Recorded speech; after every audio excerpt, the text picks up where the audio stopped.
Welcome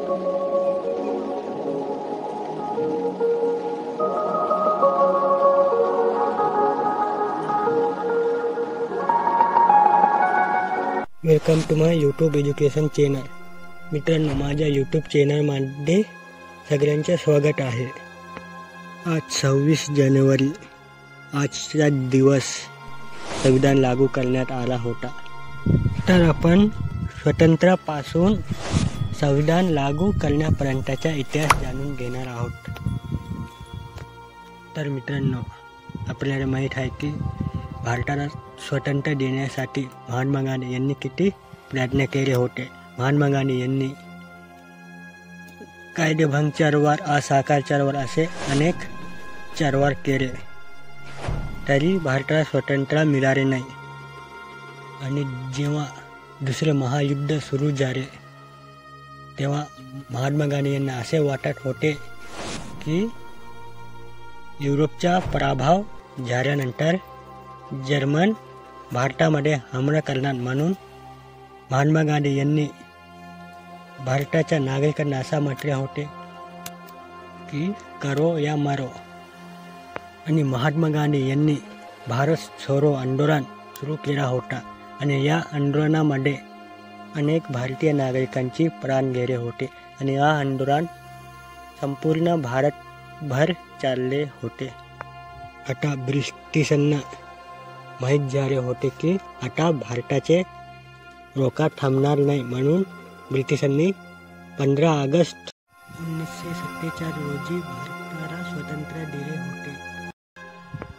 स्वातंत्र्य झाल्यानंतर भारताचे विभाजन झाले. भारतातून पाकिस्तान आणि बांगलादेश वेगळा झाले. पण आता भारतीय लोकांच्या मनात असा प्रश्न पडला होता की आता राज्यकारभार कसे कराल. तेव्हा संविधान तयार झालेला नव्हता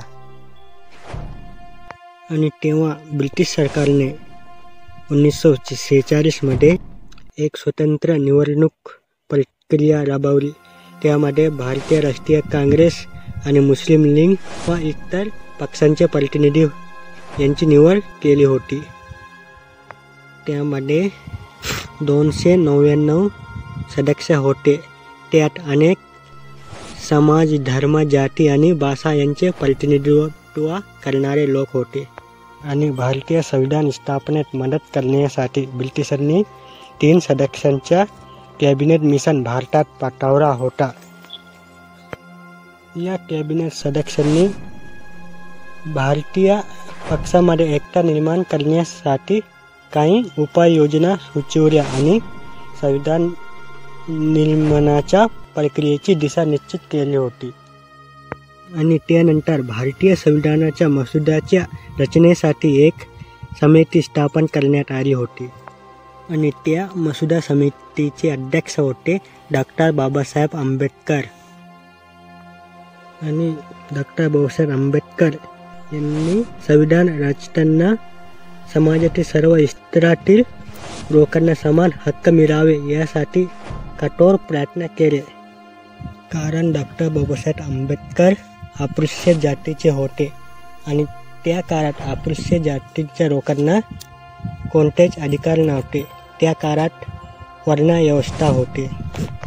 त्या काळात ब्राह्मण सगळ्यात उच्च स्तरावर होते आणि त्यानंतर क्षत्रिय होते आणि क्षत्रियानंतर वैश्य होते आणि वैश्यानंतर शूद्र होते.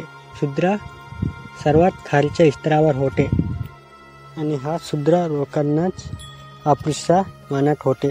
यांना कोणतेच अधिकार नव्हता. त्या काळात अस्पृश्य लोकांना मंदिरात प्रवेश नव्हता आणि गावाच्या विहिरीतून पाणी घेता येत नव्हता. त्यामुळे डॉक्टर बाबासाहेब आंबेडकर यांनी अनेक आंदोलने केली होती. डॉक्टर बाबासाहेब आंबेडकर यांनी काळाराम मंदिर चळवळ, चौदार चळवळ असे अनेक चळवळ केले होते. तर मित्रांनो, आता चलूया आपल्या टॉपिककडे. तर मित्रांनो, संविधान मसुद्याची रचना करण्यासाठी 1946 पासून 1949 पर्यंतचा वेळ लागले होते. आणि संविधान तयार करण्यासाठी 2 वर्ष 11 महिने आणि 18 दिवस एवढे वेळ लागले होते. या संविधानाचा मसुदा तयार करण्यासाठी डॉक्टर बाबासाहेब आंबेडकर हा एकटाच नव्हता. यामध्ये अनेक तज्ज्ञ लोक होता आणि त्यांनी मिळून आणि त्यांच्या चर्चाद्वारे भारतीय संविधानाचा मसुदा तयार करण्यात आले होते. आणि त्या संविधानामध्ये भारतीय राज्याच्या संघराज्य रचनेपासून ते न्यायपालिका आणि कार्यपालिका यांच्या दरम्यानचे संतुलन आणि नागरिकांचे मूलभूत अधिकार आणि धर्मनिरपेक्षतेची कल्पना समाविष्ट करण्यात आले होते. आणि शेवटी 26 नोव्हेंबर 1949 रोजी भारतीय संविधानाचे मसुदा तयार करून संविधान सभेत मंजूर करण्यात आले. आणि या दिवशी संविधान सभेचे सर्व सदस्यांची अनुमती घेऊन संविधानाचा अंतिम मसुदा पारित करण्यात आले होते. आणि त्यावेळी त्या सभेचे अध्यक्ष होते डॉक्टर राजेंद्र प्रसाद. आणि त्या सभेत संविधान लागू करण्याची अंतिम तारीख ठरविण्यात आले होते. तर मित्रांनो, भारतीय संविधान 26 नोव्हेंबर रोजी तयार पूर्ण झाले होते, पण त्यांना 26 जानेवारी 1950 रोजी का लागू करण्यात आले. तर यांचे मुख्य कारण म्हणजे 26 जानेवारी 1930 हा भारतीय इतिहासातील एक महत्त्वाचा दिवस होता, कारण त्याच दिवशी पूर्ण स्वराज्याची घोषणा केली होती. त्या दिवशी लाहोर अधिवेशन झाले होते आणि त्या अधिवेशनामध्ये भारतीय राष्ट्रीय काँग्रेसचे अध्यक्ष पंडित मोतीलाल नेहरू यांच्या अध्यक्षतेखाली स्वराज्याची संकल्पना मांडली होती. म्हणून 26 जानेवारी हा दिवस संविधान लागू करण्यासाठी निवडले होते. आणि 26 जानेवारी 1950 रोजी भारत स्वतंत्र, धर्मनिरपेक्ष आणि लोकशाही प्रजासत्ताक बनलेला होता. आता भारतीय संविधानाविषयी जाणून घेऊया. तर भारताचे संविधान हा जगातील सर्वात मोठा लिखित संविधान आहे. भारताचे संविधान धर्मनिरपेक्षता आहे.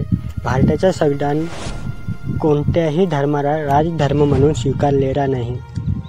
भारताच्या संविधानात अनेक देशाच्या संविधानातून काही तत्त्वे घेण्यात आले आहेत. जसं फ्रान्सच्या संविधानातून समता, समानता, बंधुता घेण्यात आले होते. भारताच्या संविधानात लोकशाही आहे, गणराज्य आहे. गणराज्य म्हणजे लोकांचे राज्य. भारताच्या संविधानात सर्वांना समान अधिकार दिलेले आहे. आणि भारताच्या संविधानामध्ये मूलभूत अधिकार आणि मार्गदर्शन तत्त्वे दिलेले आहे. संविधान जेव्हा निर्माण झाले होते तेव्हा भारतीय संविधानामध्ये 395 कलमे होते, पण आजच्या काळात भारताच्या संविधानामध्ये 450 प्लस कलमे झाले आहेत. यामुळे आपल्या असं लक्षात येते की भारताचे संविधान परिवर्तनीय आहे. भारताच्या संविधानात संविधान दुरुस्ती करता येते, पण काही बाबतीत संविधान दुरुस्ती करता येत नाही. जसं की सामान्य माणसांच्या मूलभूत अधिकार याच्यामध्ये दुरुस्ती करता येत नाही. यामुळे आपल्या असं लक्षात आले असेल की भारताच्या संविधानात पूर्णतः बदल करता येत नाही. तर मित्रांनो, आय होप तुम्हाला हा व्हिडिओ आवडला असेल. व्हिडिओ आवडला असेल तर मला कॉमेंटमध्ये नक्की सांगा. असंच व्हिडिओ पाहण्यासाठी माझ्या यूट्यूब चॅनलला सबस्क्राईब करा.